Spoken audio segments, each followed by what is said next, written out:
सत्तेचा गैरवापर, पैशाचा गैरवापर, बळाचा गैरवापर हे सत्ताधारी पक्ष करत आहेत। प्रचंड मोठं दबाव तंत्र आणून मतं फोडण्याचं राजकारण चालतं। आता पक्षच फोडले जातात तर खालची मतं फोडण्याचा विषय कुठं राहिला आता।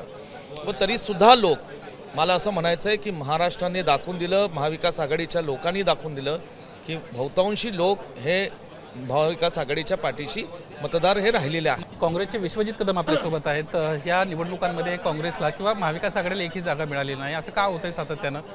प्रमुख नेते निवडणुकीत सहभाग घेत नाहीत आणि त्यामुळे कुठेतरी पराभवाला सामोरं जावं लागतं, अशी एक चर्चा आहे। नाही, तसं काही नाही आहे। मी सांगितलं बघा, आज केंद्रात आणि देशात, महाराष्ट्रात ज्या पक्षाची सत्ता आहे, स्थानिक स्वराज्य संस्थांचे निकाल काही महिन्यांपूर्वी लागले आणि स्थानिक स्वराज्य संस्थांच्या निवडणुकीमध्ये जे सदस्य त्या पक्षाचे मोठ्या संख्येने निवडून आलेले आहेत, बऱ्यापैकी त्या मतदारांनी त्या पक्षाला मतदान केलेलं दिसतंय।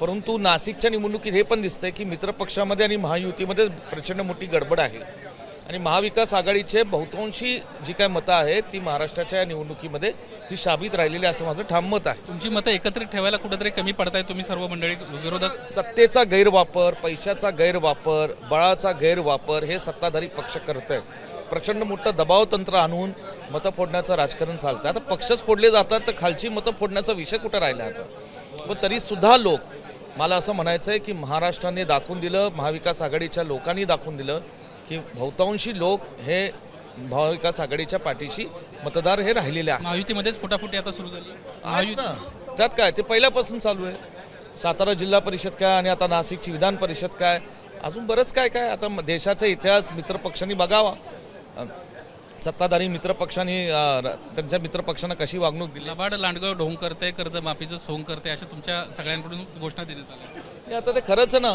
एक तर दुष्काळाचं सावट आहे महाराष्ट्राच्या ग्रामीण भागावर, पावसाचं चिन्ह नाही आणि अशा परिस्थितीत शेतकऱ्यांच्या कर्जमाफीसाठी पात्र असणाऱ्या शेतकऱ्यांना जाचक अटी लावून या ठिकाणी कर्जमाफी कधी देणार ह्याच्यावर राहून प्रश्नचिन्हच आहे।